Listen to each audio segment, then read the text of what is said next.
Lucky channel వీక్షకులందరికీ నా హృదయపూర్వక శుభాభివందనములండి. గత నెలంతా కాచి కాపాడిన దేవునికే మహిమ కలుగును గాక.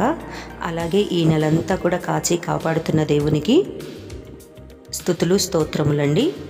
ఈ నెల దేవుని వాగ్దానము మీకా గ్రంథం నుంచి 2వ అధ్యాయము 12-13 చరణములు. యాకోబు సంతతి, తప్పక నేను మిమ్మునందరినీ పోగు చేయుదును, ఇజ్రాయేలీయులలో శేషించిన వారిని తప్పక సమకూర్చుదును. బొస్రా గొర్రెలు కూడునట్లు వారిని సమకూర్చుదును, తమ మేత స్థలములలో వారిని పోగు చేతును. గొప్ప ధ్వని పుట్టునట్లుగా మనుష్యులు విస్తారముగా కూడుదురు. ప్రాకారములు పడగొట్టువాడు వారికి ముందుగా పోవును. వారు గుమ్మమును పడగొట్టి దాని ద్వారా దాటిపోవుదురు. వారి రాజు వారికి ముందుగా నడుచును. యెహోవా వారికి నాయకుడుగా ఉండును.